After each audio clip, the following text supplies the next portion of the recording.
Good morning, Grid Connections listeners. Welcome back to Grid Connections, the podcast where we explore all things transportation, clean energy, and our power grid connecting all of these systems together. The U.S. auto industry is at a crossroads, with new tariffs shaking up supply chains, domestic automakers retrenching, and EV adoption evolving. We sit down with veteran journalist John Voelcker, host of Tempting Fate Tours and contributor to Car and Driver, Inside EVs, Soon Wired, and many more, to make sense of it all. In this episode, we break down the real impact of tariffs on vehicle prices and supply chain, the state of EV charging and why Ionna's new charging network could be a game changer, whether plug-in hybrids are the best of both worlds or just a regulatory workaround, what's next for affordable EVs, and how automakers are adjusting their global strategies. If you're an electric vehicle enthusiast, policy wonk, or just a curious car fan, this episode is packed with insights you won't want to miss. Enjoy this episode? Please do us a favor, share this with at least one person who would love this conversation, and drop us a review on your favorite podcast platform. It really does help. Also, stay ahead of the curve. Sign up for our brand new Grid Connections newsletter to get the latest insights straight to your inbox. Link in today's show notes. And with all of that, enjoy.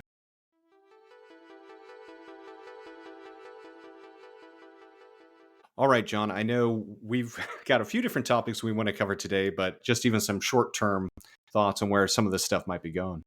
Sure. And your question is perfectly timed because I actually had to write a piece this morning for a newsletter all about tariffs. So it's very top of mind. I should say right off the bat, I am no longer making any kind of predictions about any kind of U.S. politics. That's a very smart choice. Yeah. But what I wrote and what I think is important for people to understand is that above all else, the auto industry globally, but in North America in this particular case, craves above all else regulatory consistency because they make bets that are measured in hundreds of millions to billions of dollars on new car platforms, new engines or electric powertrains, new production plants, new segments, new vehicles that get renewed every 5 to 7 years. These are all really long launch, very expensive bets. Auto industry isn't actually that profitable compared to a bunch of stuff like consumer electronics, which is why Apple would have been idiotic to go into the car business, as I hope their board told them. So what they want is to know the regulatory landscape that will affect what the cars are that they're going to build in the next 5 to 10 years. Beyond 10 years, you can't really project. And in terms of emissions, they haven't had that for 20 years because think about the second Bush administration from 2000 to 2008, right? And they slow walked new gas mileage regulations even after the Supreme Court decided that CO2 was a pollutant that the EPA not only could but had to regulate.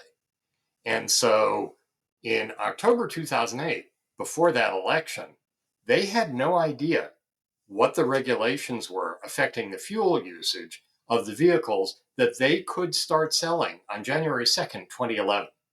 That's insane. That keeps CEOs and CFOs and lead engineers up at night because they literally didn't know what fuel economy and emission standards they had to meet. So one of the things the Obama administration did, in addition to restructuring 2 of the 3 domestic makers, is lock EPA, NHTSA, CARB, and the automakers into a conference room, metaphorically, and say, don't come out until you have settled on a set of regulations that everybody buys into. In that case, for the 2012 to 2018 regs, the automakers weren't in a great position since 2 of the 3 of them had just been restructured out of bankruptcy. But then the second Obama administration did the same thing for 2019 through 2025. And then Trump got elected and he promptly attempted to reverse all of that. And then Biden got elected and he put it back and put another tranche of regulations in, and now Trump is vowing to reverse all of that again. This stuff makes auto executives nutty, and now it's happening in tariffs. If you think about NAFTA, which we had, that was a new set of rules. It was signed off by everyone, and automakers will build whatever they need to build to stay legal in whatever places they feel will be the least cost and most appropriate for their markets, right? NAFTA set the rules. The first Trump administration made a lot of noise about, in fact, how awful this was.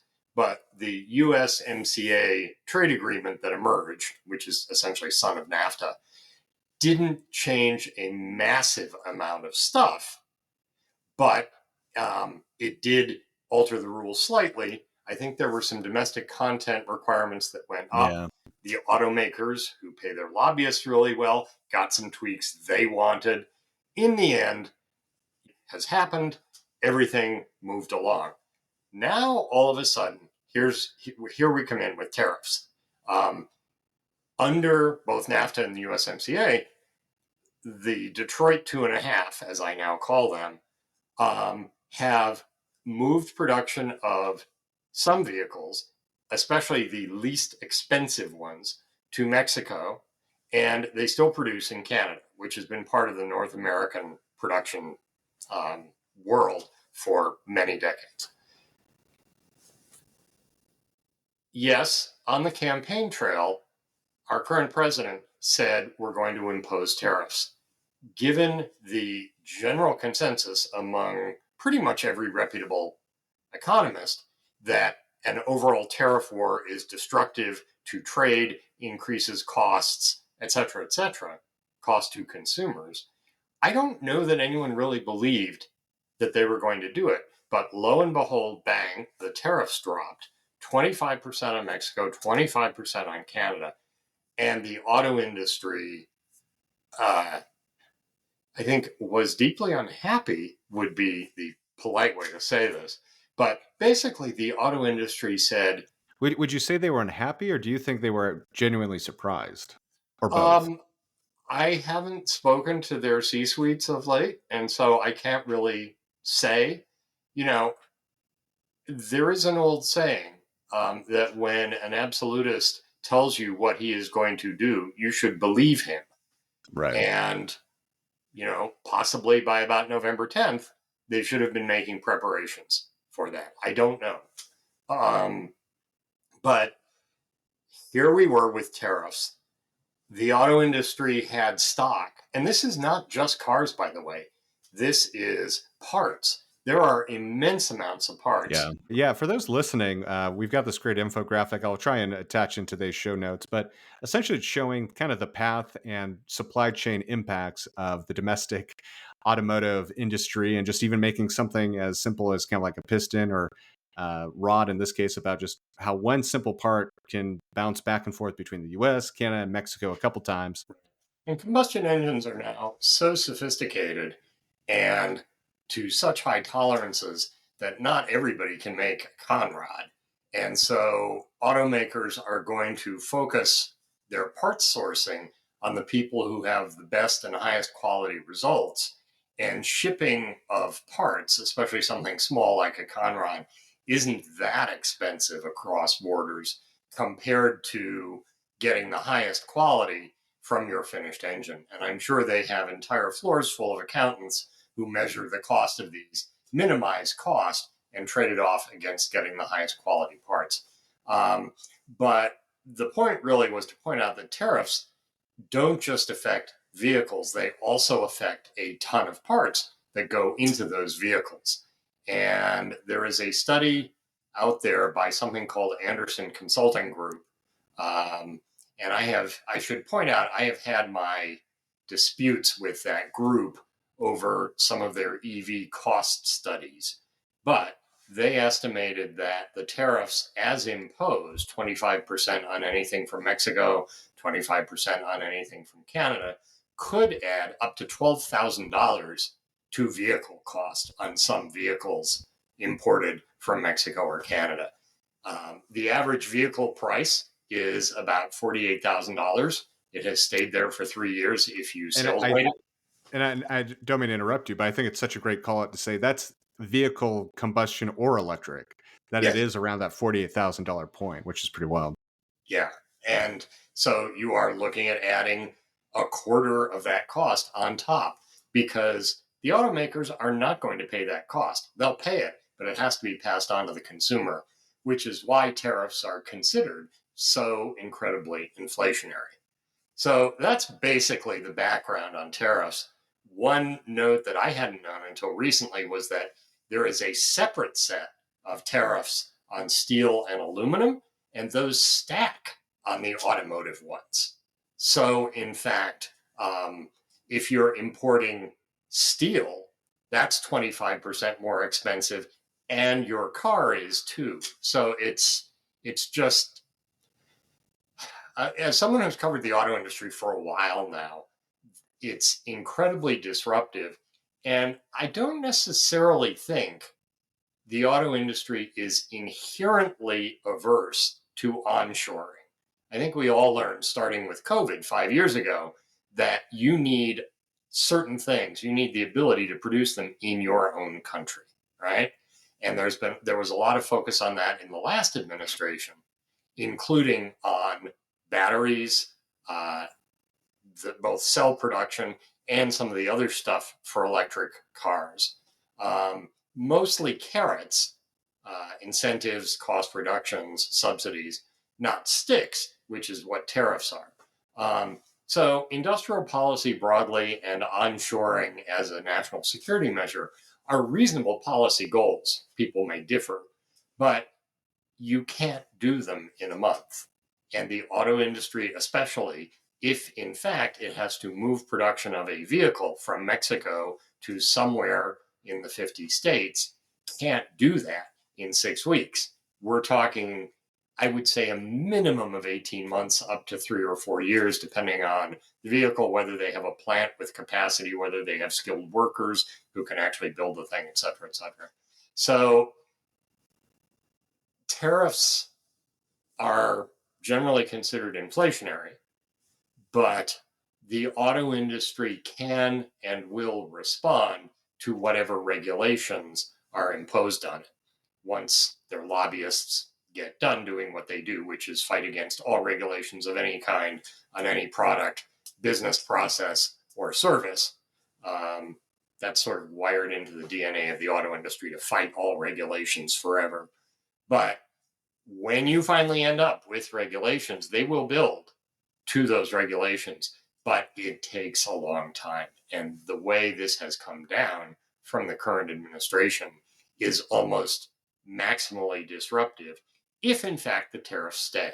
I have had Well, people say they don't think the tariffs will stay, or there will be carve outs for specific companies, or maybe it's only tariffs on things that don't comply with USMCA, which of course most of the auto industry does. right.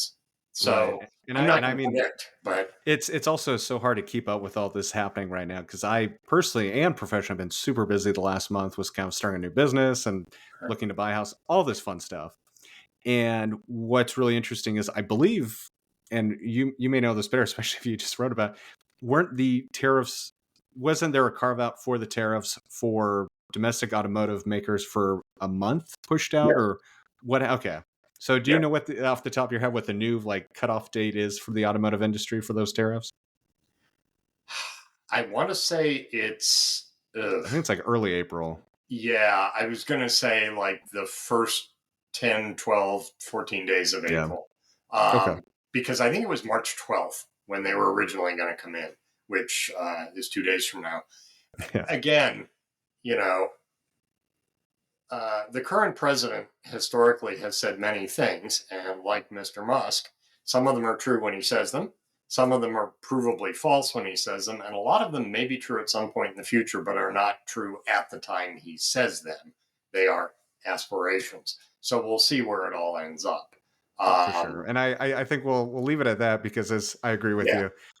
Let's try not to predict anything because it'll easily be wrong probably before the time this goes live anyway, which Right. is only in a couple of days.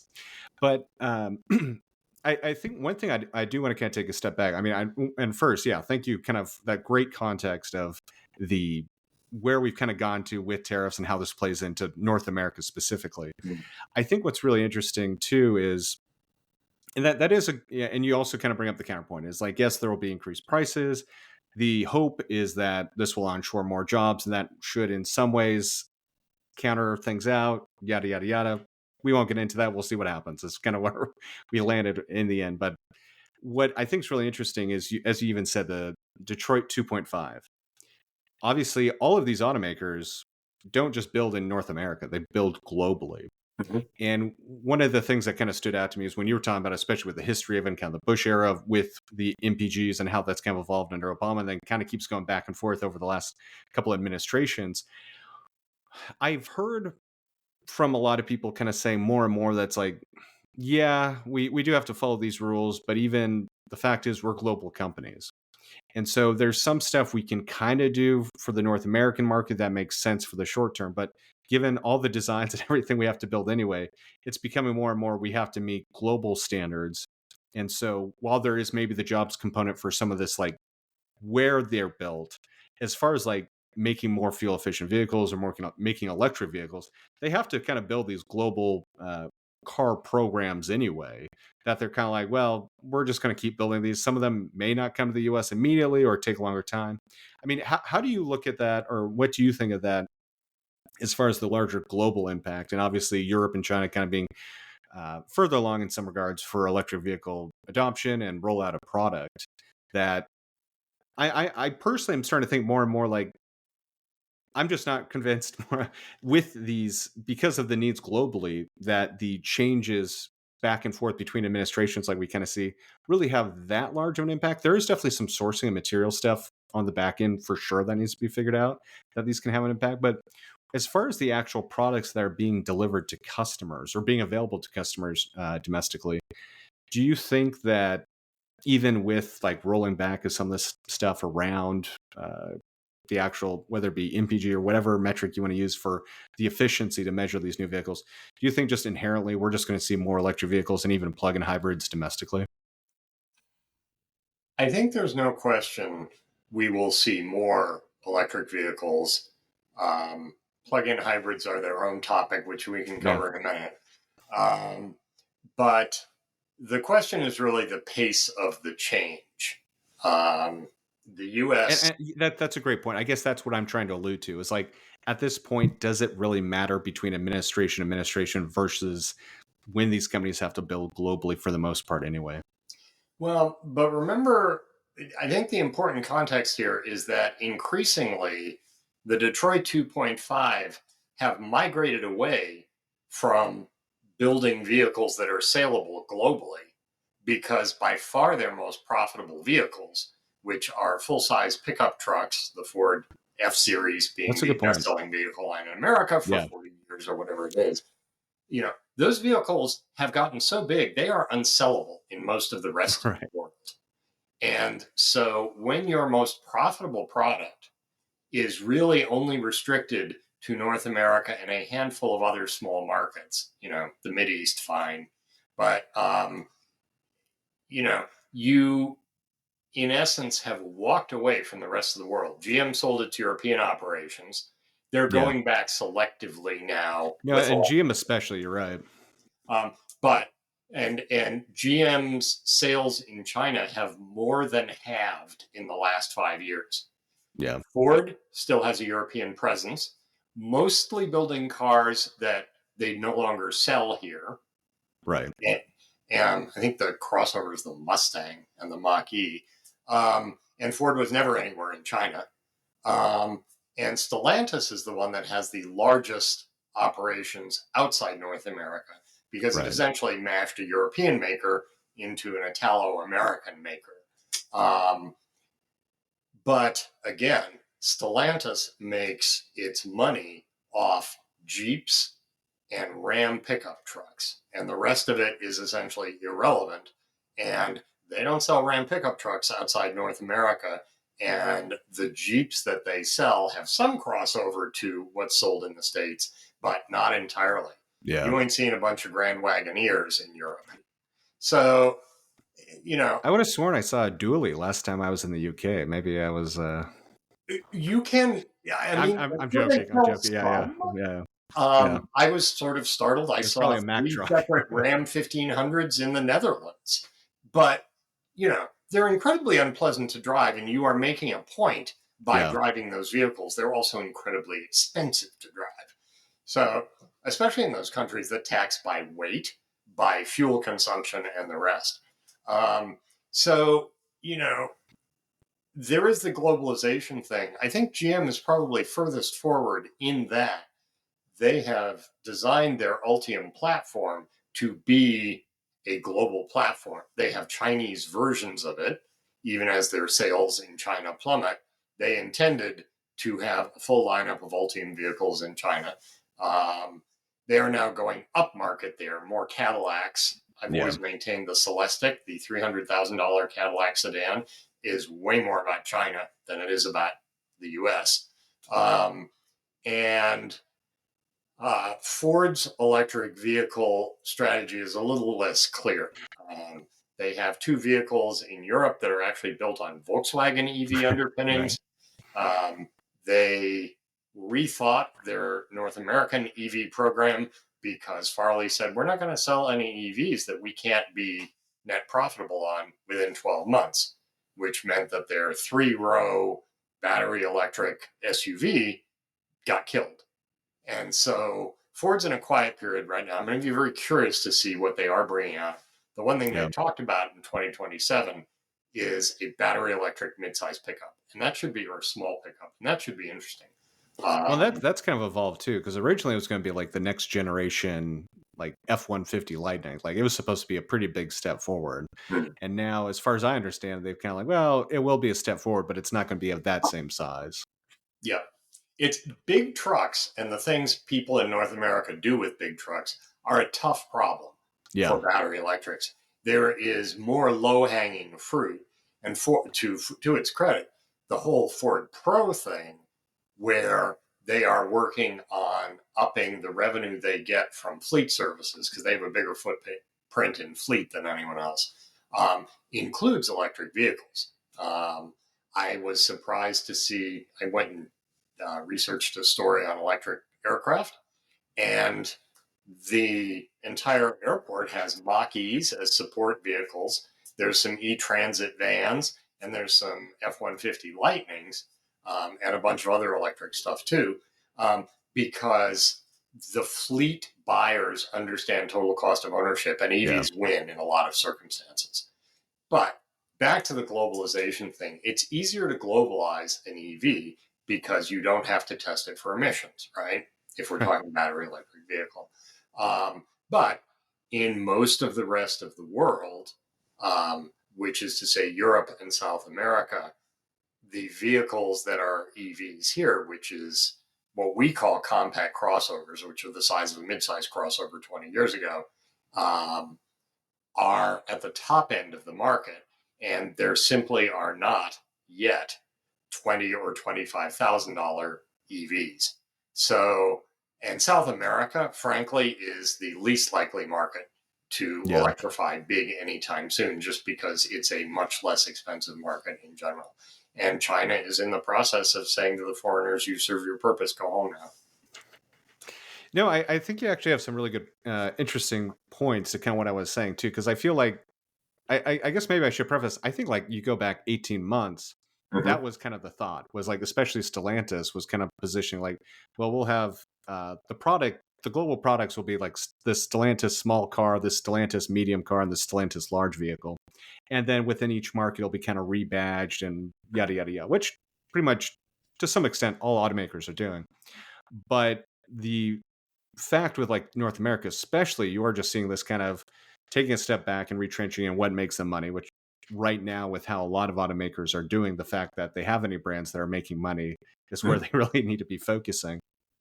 And so I think that's kind of an interesting point about, I mean, do you see that as well? Because I feel like, and kind of what you're talking about with Ultium kind of gets to is like, well, we'll have this design and then we can use this for other vehicle types, or like this will be kind of the fundamental thing, but it's not really to the same.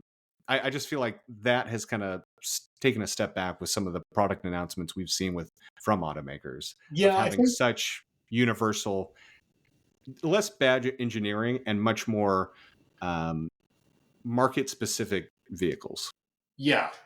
And if you, I mean, the theory is that if you have the skateboard, as people call it, Yeah. um, you can do a variety of EVs possibly cheaper than you can a gasoline vehicle that requires specific types of crash structures. I realized I didn't talk about Stellantis in um, the roundup of the Detroit 2.5. I find it interesting that Stellantis has pretty much said in every EV announcement, multi-energy platform. And what that Yeah. means is the same thing BMW is doing, which is you have upfront a crash structure that works either for gasoline or for electric vehicles. And from the tow board back, it's either a battery pack under the floor or a conventional gasoline vehicle. That does save them some money. BMW has proven that you can actually do it and make good cars on both sort of variations of the platform. But what I expect for Stellantis, which is underwater, they've always made heavier cars. They were the first out of passenger cars and into trucks. And so they have the worst emissions challenges in a lot of ways. Yeah. I anticipate that they will sell enough electric vehicles to stay regulatorily compliant with whatever the regulations are in the year that we're talking about. And all of the other chargers or electric Rams or whatever will have a gasoline alternative. And Right. given And how John, far behind they are on launching EVs, their yeah. salespeople don't have experience selling EVs. And honestly, I think the Charger Daytona, the electric Charger, is Have you going to be driven a that? tough sell to their audience. Yeah. I think they will be the laggard, certainly compared to GM and probably compared to Ford. Um, so, Yeah. multi-energy platform basically means yes, we'll talk about the electric one first and give it a certain amount of prominence because electric vehicles. But look, you can buy it with a nice, predictable, understandable gasoline engine, and that will probably be a lot higher volume for those platforms. Yeah. I think that's a really interesting call out too, because kind of like what I was saying is like you go back a year, 18 months, like the state of the automotive industry was kind of night and day. And John McElroy even brought this up recently of Autoline, where he was talking about like you go back a year, Stellantis, Dodge, especially, they were just printing money. They're like, they look great as far as like cash flow companies. And within a year, it's done like a complete 180, and they're in a lot of trouble with kind of where they want to position this and their products. And it really does kind of go to what you're talking about, especially with the brands that were making them a lot of money around, like Dodge, especially that kind of, and Ram, I guess now technically, that makes so many of these high margin truck vehicles. And this But kind of also move to remember, electrification. Stellantis killed off two of its three most affordable Jeeps, Right. which is still a decision that people just scratch their head over. They killed off the Renegade, the small one that was built in Italy, which actually ran it 7 years, Yeah. fine. But they also killed off the Cherokee even before that. So you had Cherokee, which was arguably their mid-sized. Then you have Compass, which is sort of compact, and you had Renegade, which was very small. They killed off two out of three of those. The Compass was the least convincing of all of them. It's aging itself. Yeah. And so, what are you thinking? How can you Well, take Jeep yeah. as your volume brand and do that to it? But I think there, yeah, exactly. There's just a lot of head scratching, and there have been some announcements of like Jeep specific rebranded electric vehicles in Europe that we're just not really seeing here. And I mean, it's kind of I'll anecdotal, be but shocked if we see the Jeep Avenger. It makes yeah, the Renegade look big.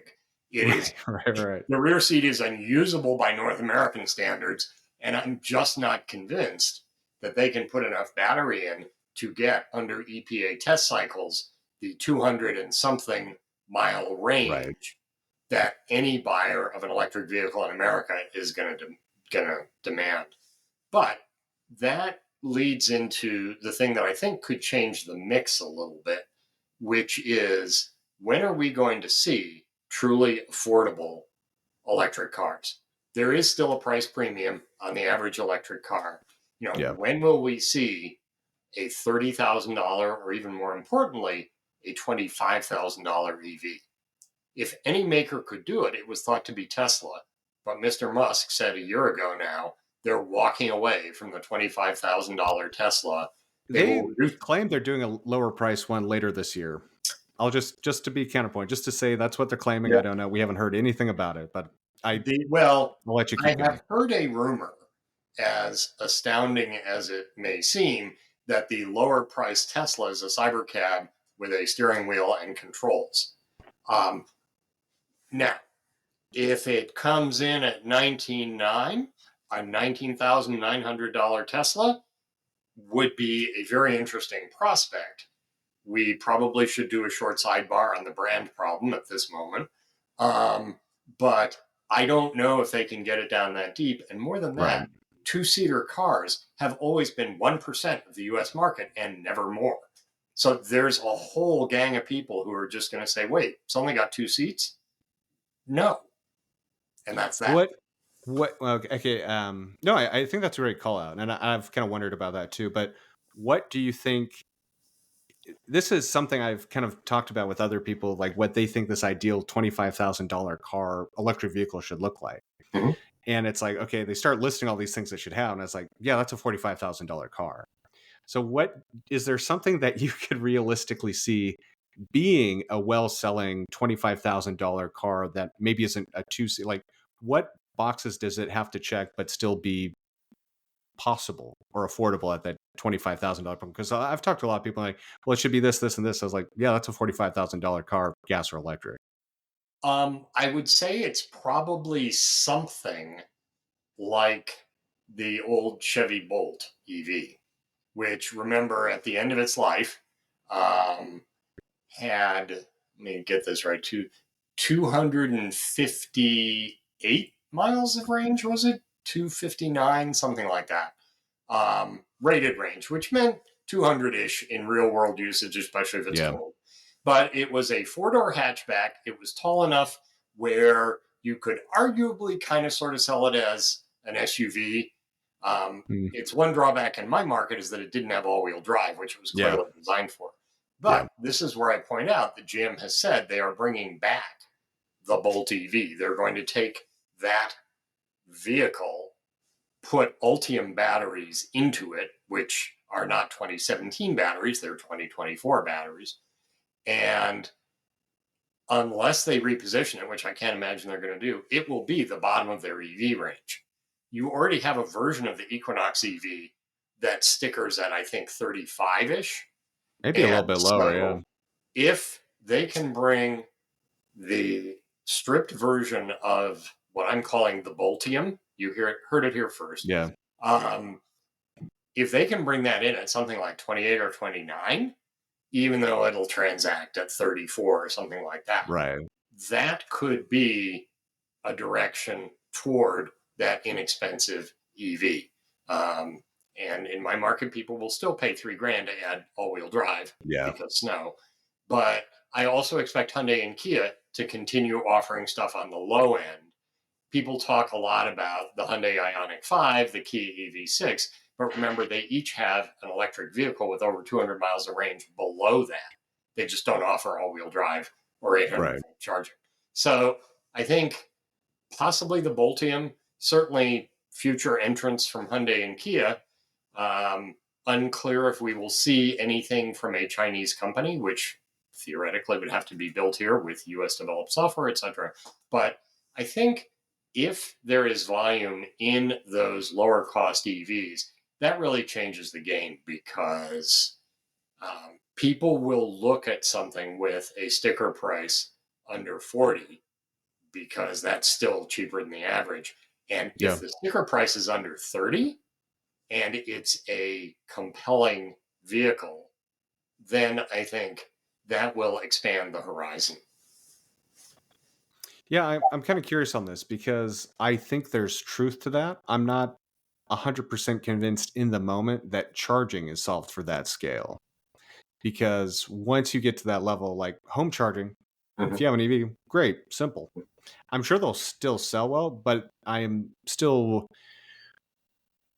curious to see just like once you start. I mean, and this is a good thing, and this is just a problem that has to be solved with EVs in general. Is like you're going from single family homeowner to usually multifamily, apartment dwellers, all sorts of stuff. And then just logistically, it gets a little more complicated when you get to that scale.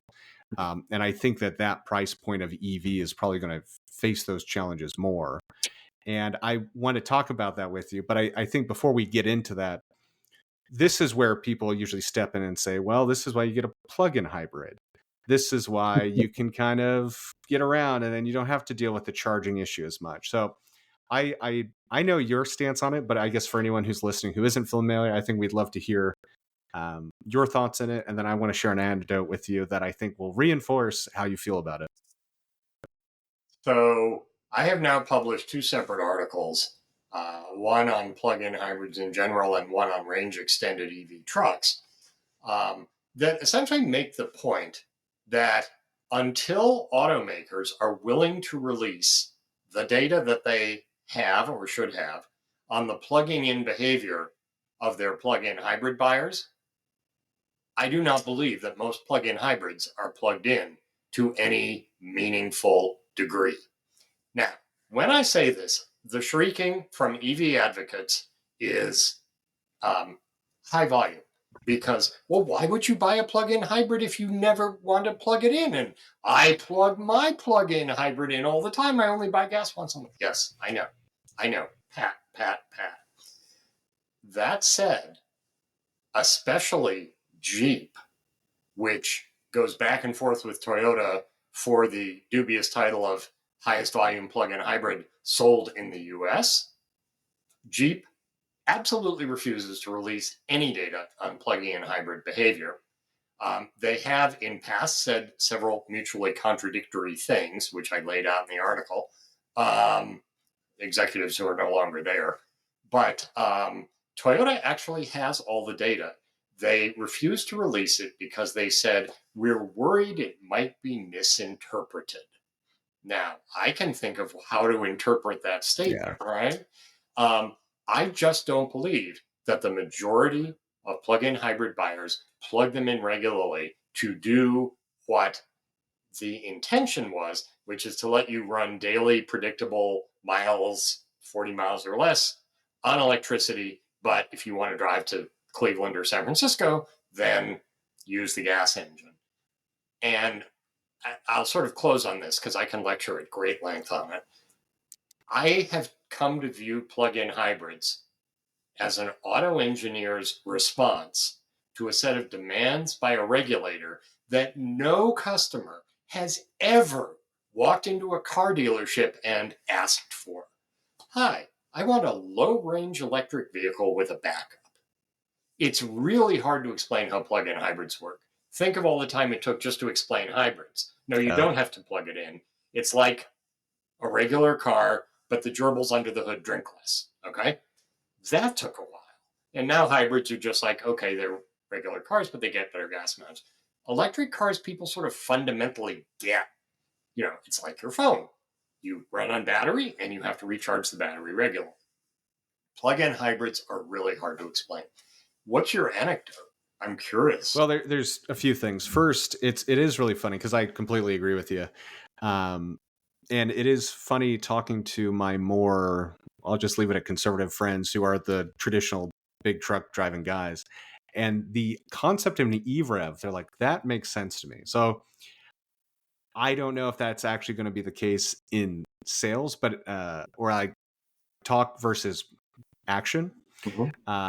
But I think in some ways you could make an argument for that for like the Dodge Ram or like as a stepping stone, maybe. I don't think that's going to be it. Point, counterpoint. Yeah. And that's not my anecdote, so don't worry. No, yeah. No, because the second article, I've heard this from other people. Yeah. And the second article I wrote sort of says, yes, now we have two examples of range extended electric pickups. the Ram Charger and the future Scout Harvester, both of which will have something like 130 or 150 miles of battery range, which is way more than you do a day, and then about 300 miles on gasoline, right?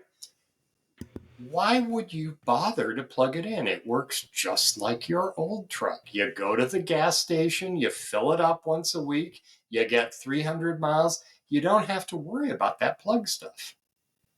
I'll say the counterpoint is then you probably get better gas mileage. So is that, even if you do it that way?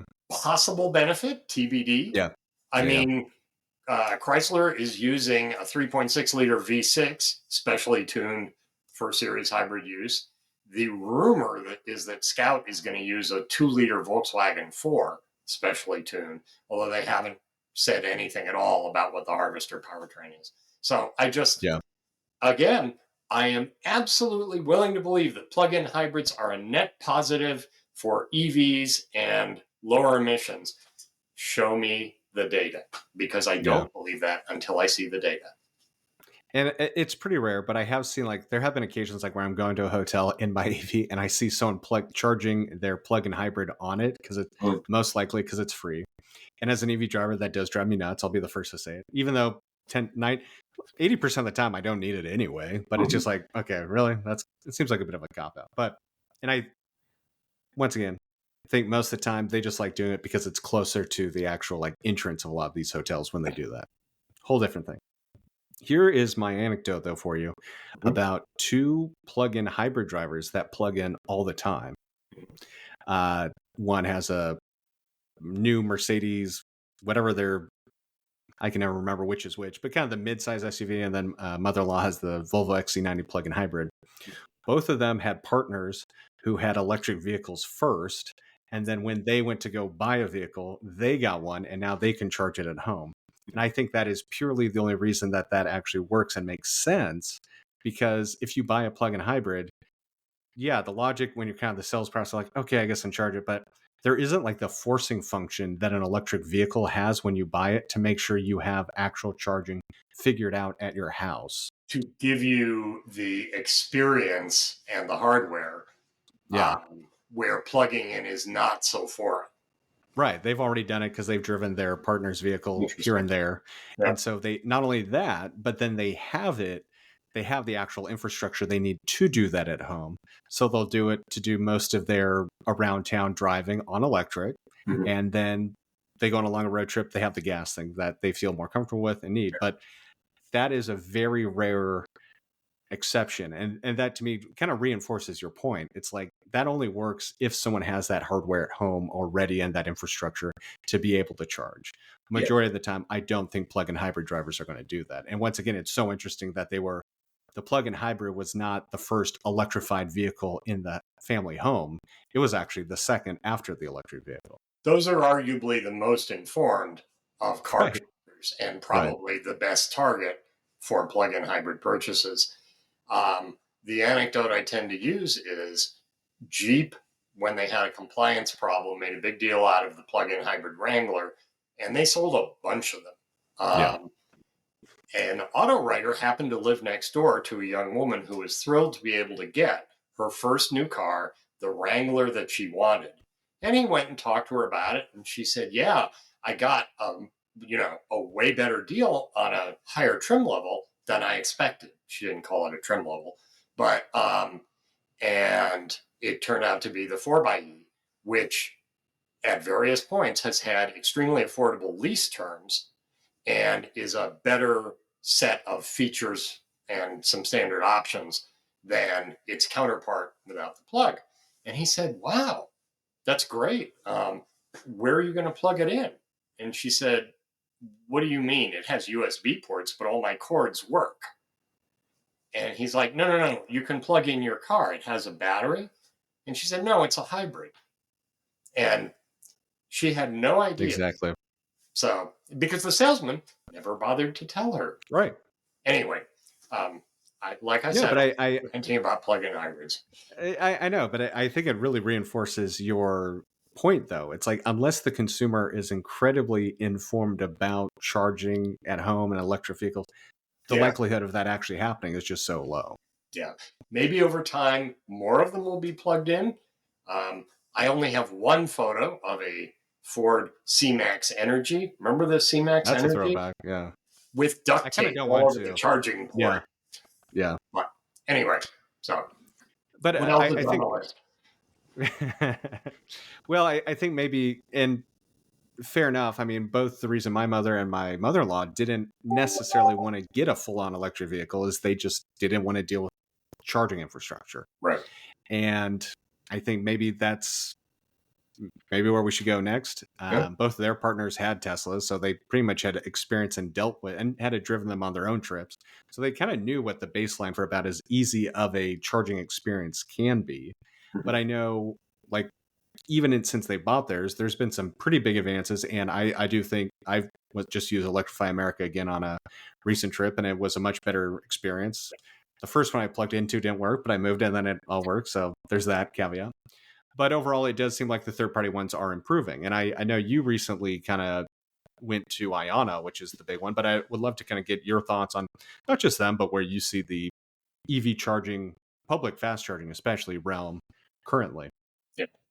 I haven't seen recent data. The data that I'm thinking about was around a year old, which showed that roughly, I think it was 1 in 5 or 1 in 4 charging sessions just didn't work, which is far, far, far lower than what you expect from gasoline stations. I mean, you're genuinely miffed when you drive up to a pump and it's covered in a canvas shroud, and then you move to the next pump.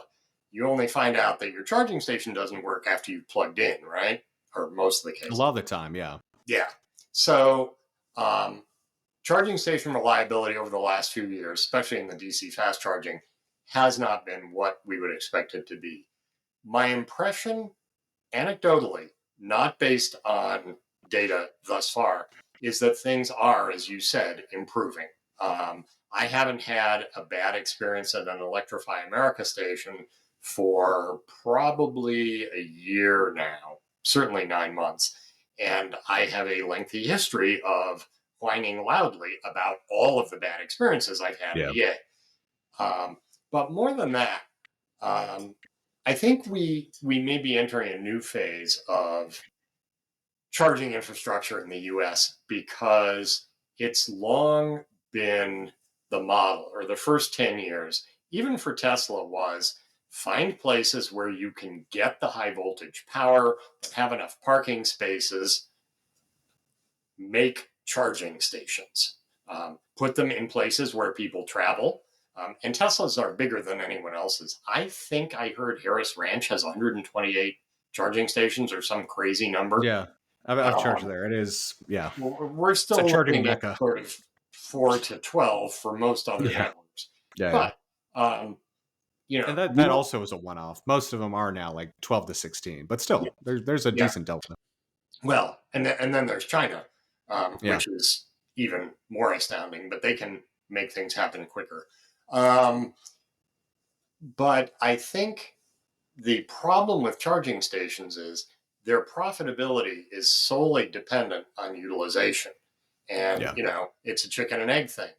Why am I going to spend all of this money being unprofitable as a network for X amount of years until we sell enough EVs that will come to my stations? Utilization rates have been coming up. I think industry wide, I saw somewhere they're now 12, 14, 16%, something like that. And the best stations, the ones that are most frequently used, are up in the 40s. You're solidly profitable if your station is charging 40% of the time. But more than that, I've always maintained going to an EV charging station, especially because you're spending 2 or 3 times as much time there, should be no more unpleasant than your average gas station, which is to say there should be a bathroom and there should be a place to buy salty snack foods and sugary sodas and maybe lotto tickets if you're into that. And so it's long been expected the convenience store chains, who know how to do this stuff really well and for whom gasoline is just one of several profit levers, they do actually make money on gasoline. I hadn't realized that. I thought they it was a loss leader. They do actually make a few cents per But gallon. it's pretty slim. Yeah, exactly. Yeah. I think it was 10 to 20 on average. But they then bring in customers who buy a certain amount of other stuff, be it fast food increasingly. That model should be how we get EV charging, especially if you've got someone who at this moment is higher income than your average driver and is going to spend 3 times as long there. And that's where I think Ionna comes in. Ionna is the network formed by 8 separate auto brands from 3 different nations. The US, Japan, and Korea, to do charging right. And they have said they will have 30,000 charging cables across the US by the end of 2030. They opened one of their sort of showplace charging stations and invited the press down. Turns out it's really cheap to fly to Charlotte from where I live, which is good. You didn't drive your EV down there, John? It was a longer journey than I wanted to undertake for that story. I think I mean we'll talk about this a little bit at the end, but maybe there should be a upcoming Tempting Fate Tours trip to one of these locations. We have thought about Tempting Fate Tours in EVs, but given that the only EV in-house at this moment is a 1975 Sebring city car, I'm not convinced. Yeah. No, so, I think even in just like the regular cars you guys use would be so much fun to show up in one of those things unto its own, just with how much how your trips go in those. But we'll talk about that later. I'm sorry. Continue with. Please. Yeah. Okay. Ionna has it's an old gas station in a town in North Carolina, sort of outside Charlotte. The town wanted to keep the gas station, which was all but 100 years old, but didn't want it to sell gasoline. And Ionna had to say, no, EV charging is clean. And they turned it into a 24-hour EV charging emporium with some wonderful features like canopies over the charging stations. Both Tesla and CCS plugs, I should say NACS, I guess, squeegees. You can actually clean your windshield, just like at a gas station. Even better, an air hose that you can fill your tires. And my favorite was the windshield washer fluid dispenser, which you do have to give them a credit card for, so the entire town doesn't come and fill up all their washer fluid reservoirs. But they then inside have a sort of coffee bar thing that's open business hours. They have bathrooms that are accessible 24/7, and they have conference rooms you can book if you need to do a quick 30-minute conference or have a private, Zoom call or whatever. And they also have a video game console on the wall with, I gather, dozens of 70s, 80s, and 90s classic video games. So the idea here really is to make it a place that is not just giving you what you need, which is electricity for your car, but make it a destination that you like and you want to come to. Now, to be fair, only about 30% of their locations are going to be that model. The others are going to be, yes, they call them rechargeries. I forgot. Right. The others are going to be with various convenience store chains that already have the bathrooms, the snacks, and whatnot. But they will have canopies, and they will be upfront as opposed to, in the famous words of a Mercedes-Benz executive, out back by the dumpster. And the idea is basically make this a place people want to go to charge as opposed to the nearest place Walmart when you have to charge. Yeah. They have, I think, 10 or 12 locations open now.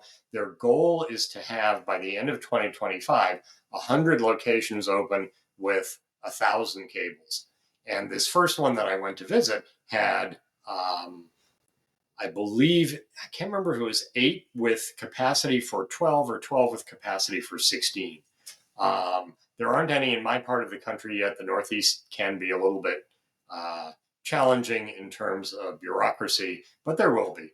And what's interesting is that every Ionna exec I talk to has worked in EV charging somewhere else. And as one of them said, our goal is to do EV charging right, the way it should always have been. And another quote, where charging reliability is not even a question. If they can do that, and if they can get to their 30,000 cables by the end of 2030, they will have changed the game. And they are, I think, both competing with and working in conjunction with convenience stores. What happens to electrify America in a couple of years is a topic of much debate once the 10-year consent order between among EPA, CARB, and Volkswagen expires. Will they try to spin it out? Will it be sold to some other charging network? Will it be sold for parts? Some of the desirable ones other people will take. Some parts of EA may be just things that get decommissioned. No one knows. EA won't talk about it, but that will be interesting to watch. And we have EVgo and a bunch of others as well. The last point on charging, I'm now getting daily emails from Shell, actually. Shell Recharge, the old green lots, which used to have its own app. Their authorization is being rolled into the Shell app overall, where you buy gasoline. And it's not so much about downloading the new app, which I still have to do. It's about making EV charging just the same as buying gasoline in terms of accumulating points, preferential treatment, and if you're a Shell customer, there are going to be reasons for you to choose Shell Recharge over somebody else's recharge because you're already part of the Shell environment, and convenience stores are really good at doing that. Yeah, I think those are great points, and it is really interesting because we hear this all the time where I just want to swipe my damn card. I don't want to download an app. But I agree with you. Like if there's the Fred Meyer or the Shell or whatever, where it's like, okay, I come here once a week anyway, I'll sign up for it. And usually then it's even just like a quick swipe or whatever, and then you can pay. And I've always been a firm believer for like a new technology to take off. It doesn't have to be just as good. It has to be better. And so that's where I kind of like, okay, EV charging, especially a lot of these brands have to be they're not even getting to at least as good. Right. And then the future state is hopefully you just do the plug and charge thing where you just plug, walk away. And I tell you what, that is still such a game changer for when you're on a road trip, because there's nothing like you've been in a car for 3 hours and you have to go to that bathroom. You just plug in, walk, run away, and it works. And it's those little things that Ford has it at Electric and some others. Jim has it at EVgo. It's not real plug-in charge, but it works the same. And hopefully other people will have that. And yet, Hyundai wants to do it all through Hyundai Pay. Right. So there are still going to be variations. The last thing I want to say about charging is the opening up of the Tesla network is great. Arguably that network may become slightly more separate from Tesla. Still, obviously, a huge sales driver for Tesla. Yeah. But it's important to understand how that works, because when I tested a Mach-E at a Tesla charging station, it's plug-in charge. Just plug in the car with the adapter, walk away, right? It's all taken care of through Ford Pass. Which is a pretty slick execution, and like that's how it should be.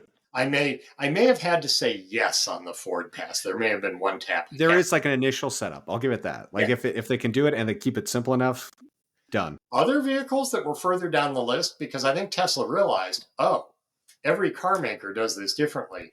Every single car maker is going to be a custom implementation to use the supercharger network. That's going to be a gigantic pain in the ass for us. Yeah. Let's make them use the Tesla app. And so I have tested other EVs from other makers where, in fact, you are required to have the Tesla app, give another car maker your personally identifiable information to use the Tesla network to charge, because Tesla does not have credit cards. Yeah, no, and I agree with you. That is definitely not the ideal situation. And it is interesting because you have seen them in Europe and other markets where actually Tesla does have um, swipe to pay and that. And I think there may have been like one or two sites even domestically they did it. But I agree with you. It's like, to me, There's one word to explain that. yeah. What Regulation. is it? Regulation. They're required to do that stuff. I mean, that's a fair call out. Like, obviously that plays a big part into it. I will say even then there is a difference between having it because of regulation and having it and it just works day to day. Yeah. Because I have even used the ones that were that regulation and the screen was dead or something. Yeah. But I agree with you overall. Yeah, that's a big part of the reason why it actually is there and kind of implemented with a lot of these. And I think in that case with a lot of the superchargers, especially with the Nevi stuff, I don't know why it kind of didn't have that. I think one or two of the sites technically did, but I think they're actually in your neck of the woods. I think there's like one Magic Dock thing, Nevi award funded somewhere in New York that actually has it, but it's like it is a unicorn for having it. Yeah. And I don't expect Magic Dock to be the long-term solution. I don't think anymore. I mean, that was before all the automakers went to or announced they were going to NACS and all that stuff. And once again, I've always thought that is the right call. Just kind of going back to your thing, it's like the simpler you can make the sales process and education process about electric vehicles, as little there was so many, it kind of resonates too. It's like so many EV people would say, oh, it's not that difficult. You just have the ones you use for AC plugs at home and the J1772. And then the CCS one is what you use for DC fast charging. It's like, that's too much. One plug type that works wherever you go, that just works. So people don't have to think about or really have that expectation. It's not an education or intelligence thing. It is just like, people have so many other things that they're trying to I guess it is actually, it's not an intelligence thing, but it is like an education thing. It's just one more thing people have to know and learn. And so have a plug type that just works no matter what is such a huge perk. But we still face up to 10 years worth of adapters. Well, right. That's a little bit different, but I get what you're saying. Which is where I scream and wave my hands and say, do not buy the cheapest adapter you can find on eBay, for God's sakes. Buy the one from your car maker. There are reasons it's more expensive. I completely agree. And it'll be interesting to see. Like, I think the 2025 Ionics or something, like there's finally some automakers that have them natively, but it's still kind of rare. The US built 2025 Hyundai Ioniq 5 does have a NACS port, and they will provide you with a free adapter the other way, so you can use CCS charging cables into the car. But I mean, with that evolution, I mean, and it's kind of interesting you mentioned the Mach-E, but like obviously with a lot of these 800-volt vehicles, that has been kind of what people have pushed back with the supercharger network, is obviously doesn't quite take advantage of that just yet. Yeah. Where do you see this all going as far as, I mean, what do you think are the biggest hurdles remaining for EV charging for DC fast charging? Is it really just reliability still has a long ways to go and that needs to improve, or is it optics and education? What if someone said, John, you're hired to figure DC fast charging in North America, what would you say? Like, okay, these are the three things we need to do today, or Can I say hell no? So reliability first and foremost. I think that's how most people would answer at first. Yeah. The reliability has to be there, and it's because there are so many players on any given DC fast charge. You have a utility, you have a credit card authorization, you have a car maker, you have a charging network. All of those pieces have to work perfectly, and if they don't, you can have either power downgrades or it just doesn't work. So reliability first and foremost, and that's an iterative process, but I think the networks are getting better at it. Secondly, awareness. There is, as an EV driver knows, a very large amount of EV charging already out there. But because it's basically some variant of a white box on a stick with a hose hanging from it, people don't know. They don't see it. They know what a gas station looks like, especially if it has a 150-foot pole that's visible from the interstate that has a gas brand on it, right? We don't have any of that for EVs. One of the things Ionna promises is signage.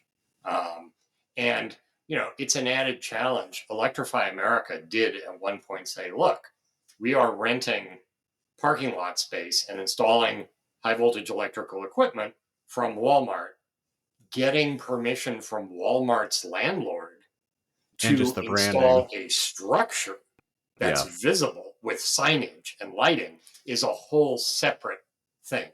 And I get that. That was that stage. Now I think the branding and the emergence of consumer friendly EV charging brands that have other stuff will play into it, whether it's convenience stores or standalones like Ionna or EA or whoever. And I think the third thing is the pace at which electrical utilities operate versus the pace at which charging networks operate. I have heard more than one charging network engineer say, look, once we get permitted, we can stand up an EV charging station, a DC fast charging station with 8 or 12 stalls, ideally in 30 to 45 days. But then the power company, which we've talked to at the very beginning of the process, has said, once you get your permits, come back and talk to us, and then it'll be 18 to 36 months. Yeah. That is not the speed that's necessary. But electric utilities have very long time frames, like automakers. And squaring that circle is a non-trivial problem. No, I think that's a great call out. And we're starting to see it speed up a little bit.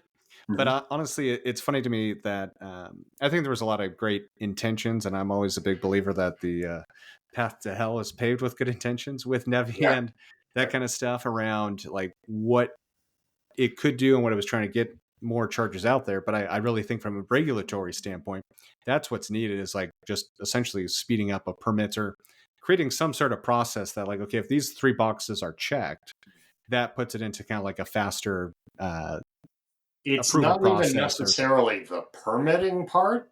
Well, the electric utility just saying, we know when someone's building a Walmart supercenter, but it takes 36 months to build a Walmart supercenter from the time construction starts to the time you're ready to flip on the lights.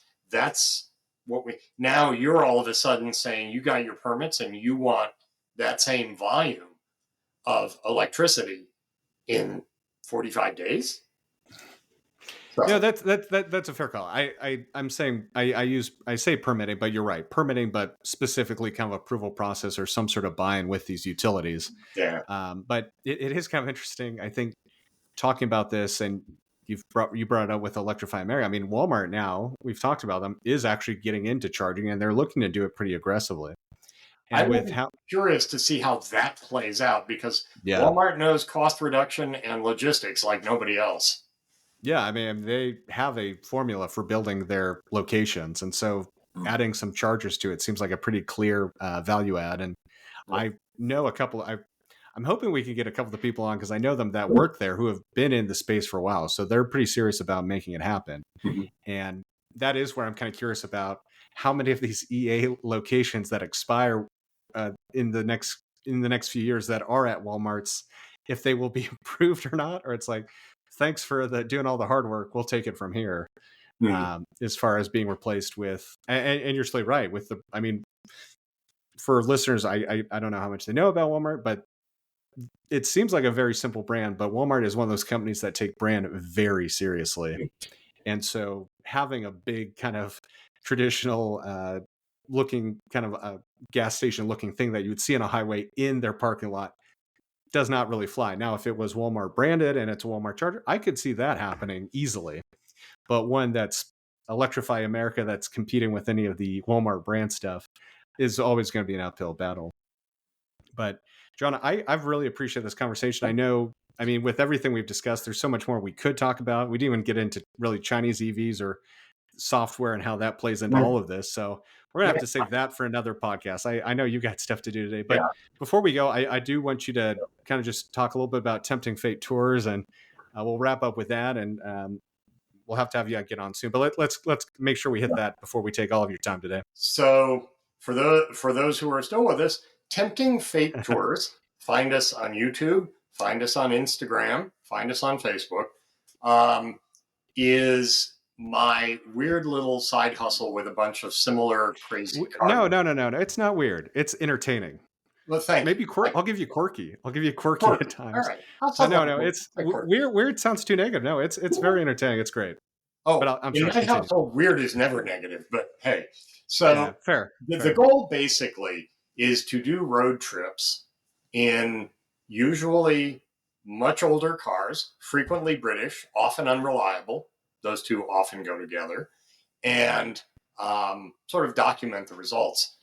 And it got started when, after a really bad bout of cabin fever, a buddy and I decided to buy two of the most unreliable British cars sold in the 80s, called a Sterling, and drive them from Portland to a car meet called Radwood in Austin, Texas, which we found out somewhere in New Mexico was postponed for 6 weeks. Great. So, anyway, that was our first series. We competed in something called the Lemons Rally, which is, as they call it, road rallying for hoopties. Yeah. And what's the rule? It's like essentially Le Mans, but it's it's under so $5,000 or Lemons. Yeah, Lemons yeah. is a racing series Yeah, yeah. that essentially says we have legit racing on legit racing circuits, endurance racing, but the car has to have cost you $500 or less. And by $500. the That's way, it. our Yeah. judges are amenable to bribes. Costumes get you points. Misbehavior gets you points. We are in the rally offshoot of that, which is not speed rallying. You have to comply more or less with speed limits. But essentially, we took two old British cars and drove them 1,000 miles in 3 days through New England, stopping at dozens of checkpoints to take a picture of the car, the checkpoint, and us, posted on Instagram. And it's a point system. And we actually got an award because one of our cars was extremely old, extremely unreliable, supposedly unreliable, but extremely unexpected. And Yeah. so we are just winding up last summer's tour where we took a 70 and a 75-year-old car through the Netherlands. Oh, cool. And you can actually drive hundreds of miles in 70 and 75-year-old cars. It's best to be accompanied by other 70 to 75-year-old cars because they're slow too. They're so much easier to work on. That's the upside. As long as you know, you need like 5 wrenches, if that, and maybe spare tires and a couple other My things buddy and wrenches. I hoses. plan and offer lots of advice. And we have some plans coming up for this year because it looks like we've bought one, if not two, non-running, unreliable old cars that have been off the road for 40 or 50 years. So stay tuned. Are you able to share what those are, or will that be? Is that part of the teaser? All things in good time. Basically, we're trying to get the last summer done first. Fair. Yeah, but so find us on YouTube. Most of the videos are short. This is not the hour and a half long video about a EV couch charging. counter out of These spec, are 2-hour 5 in to depth 8 minute videos. Yeah. So, but yeah, come visit us, and thanks for letting me make the plug. We'll have links to all of what we've discussed today and more, along with to the Tempting Fate Tour YouTube page. And just once again, thank you. We'll have to have you again soon. This industry is always changing so much, so fast. And so it's really always interesting to hear your insights. So thank you so much for being on today, John. Thank you for having me. Talk to you next time.